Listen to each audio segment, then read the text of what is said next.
Assalamualaikum warahmatullahi wabarakatuh. Alhamdulillahirrabbilalamin. Wassalatu wassalamu ala asrafil anbiya'i wal mursalin wa ala alihi wa sahbihi ajma'in. Amma ba'du. Segala puji hanya bagi Allah Subhanahu wa taala yang telah memberi kita rahmat iman dan Islam. Salawat serta salam tidak lupa pula kita hadiahkan kepada junjungan alam yakni Nabi besar Muhammad sallallahu alaihi wasallam dengan melafazkan Allahumma shalli ala sayyidina Muhammad wa ala ali Muhammad. Hadirin teman-temanku yang dirahmati oleh Allah Subhanahu wa taala, pada kesempatan kali ini maka izinkanlah saya menyampaikan ceramah singkat tentang kewajiban melaksanakan salat. Salat merupakan perintah langsung yang turun dari langit tanpa melalui perantara. Apakah teman-teman sekalian tahu bahwa salat itu adalah satu-satunya ibadah yang diperintahkan oleh Allah Subhanahu wa taala kepada Nabi Muhammad sallallahu alaihi wasallam tanpa melalui perantara. Ini merupakan suatu keistimewaan salat teman-temanku. Ini disebutkan juga dalam hadis syahih riwayat Bukhari dan Muslim, di mana Allah Subhanahu wa taala memerintahkan Nabi Muhammad sallallahu alaihi wasallam untuk naik ke atas langit, dan disitulah Allah memerintahkan langsung kepada Nabi Muhammad tentang kewajiban salat bagi semua umat muslim. Ini tanpa melalui perantara para malaikat. Ini adalah keistimewaannya teman-teman. Jadi salat merupakan tiang agama yang dimana Rasulullah SAW bersabda, barang siapa salat adalah tiang agama, barang siapa membangunnya maka dia telah membangun agamanya, barang siapa meninggalkannya maka dia telah menghancurkan agamanya.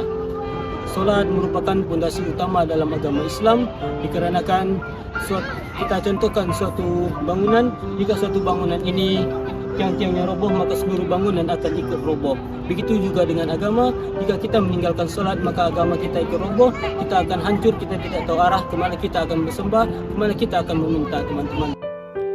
Wahai teman-temanku yang dirahmati oleh Allah Subhanahu wa taala, perintah salat ini sudah ada di dalam Al-Qur'an, di mana Allah Subhanahu wa taala berfirman, "Dan dirikanlah salat, tunaikan zakat dan rukuklah beserta orang-orang rukuk." Quran surah Al-Baqarah ayat 43. Peliharalah segala salatmu dan peliharalah salat wusta. Berdirilah untuk Allah dalam salatmu dengan khusyuk. Quran surah Al-Baqarah ayat 238. Jadi salat bukanlah sekadar ibadah, tetapi ia adalah bentuk ketaatan langsung kepada Allah Subhanahu wa taala, tanda bahwa kita adalah hamba yang tunduk dan patuh kepada Allah Subhanahu wa taala. Salat ini memiliki manfaat dan hikmah, di mana solat 5 waktu bukan sekadar rutinitas, namun memiliki hikmah besar dalam kehidupan sehari-hari. Yang pertama yaitu membersihkan dosa-dosa kecil. Rasulullah SAW bersabda, "Bagaimana menurut kalian seandainya di depan rumah seorang dari kalian ada sungai dan ia mandi 5 kali setiap hari? Apakah akan ada kotoran tersisa?" Mereka menjawab, "Tidak akan ada." Maka Rasulullah SAW berkata, Itulah perumpamaan solat 5 waktu. Allah menghapuskan dosa-dosanya karenanya. Hadis riwayat Bukhari dan Muslim. Yang kedua yaitu menjaga diri dari kemungkaran. Sesungguhnya solat itu mencegah dari perbuatan keji dan mungkar. Quran surah Al-Ankabut ayat 45. Mendekatkan diri kepada Allah dan menenangkan hati. Ketahuilah dengan mengingat Allah hati menjadi tenang. Quran surah Ar-Ra'd ayat 28. Jadi itu adalah beberapa manfaat dan hikmah solat. Selanjutnya, ada beberapa ancaman bagi orang yang meninggalkan solat. Saudaraku yang dimuliakan oleh Allah Subhanahu wa taala, meninggalkan solat adalah dosa besar. Bahkan dalam beberapa riwayat disebut bisa menyebabkan kekafiran. Rasulullah SAW sendiri bersabda, "Perjanjian antara kami dan mereka adalah solat. Barang siapa yang meninggalkannya, maka sesungguhnya ia telah kafir." Hadis riwayat Tirmizi, Ahmad dan Nasai. Dan Allah sendiri sudah berfirman, "Maka datanglah setelah mereka pengganti yang jelek, yang menyia-nyiakan solat dan memperturutkan hawa nafsunya, maka mereka kelak akan menemui kesesatan." Quran surah Maryam ayat 59. Jadi itu adalah dampak negatif dari kalau kita meninggalkan solatnya.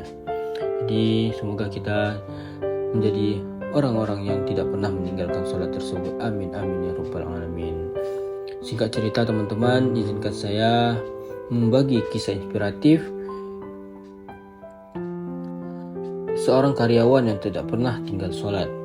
Ada kisah nyata dari seorang karyawan kontrak yang dimana walaupun ia hanya lulusan SD, namun ia tidak pernah meninggalkan sholat tepat waktu, bahkan di tengah panas terik dan debu proyek. Mana suatu hari atasannya memperhatikan dan bertanya, "Kenapa kamu selalu ditinggalkan pekerjaan kalau azan?" Ia menjawab, "Karena yang memberi saya rezeki bukan proyek ini, tetapi Allah Subhanahu wa Ta'ala. Saya takut Allah murka karena saya tinggalkan sholat demi dunia." Subhanallah, subhanallah, walhamdulillah. Berapa tahun kemudian Allah mengangkat derajatnya. Ia dipercaya menjadi manajer di perusahaan tersebut dan sekarang hidupnya jauh lebih sejahtera. Ini berkat dari menjaga sholat. Hadirin teman-temanku yang dirahmati oleh Allah Subhanahu wa Ta'ala, marilah kita renungkan berapa banyak waktu kita habiskan untuk dunia dan berapa menit kita sisihkan untuk sholat. Padahal Allah hanya meminta 5 waktu dalam sehari, sekitar 25 menit dari 24 jam yang kita miliki. Jangan biarkan dunia menyibukkan kita hingga kita lupa untuk sujud. Jangan menunggu tua untuk memperbaiki ibadah, karena kematian tidak mengenal usia. Sholatlah sebelum kita disolatkan. Jaga sholat kita, maka Allah akan menjaga hidup kita.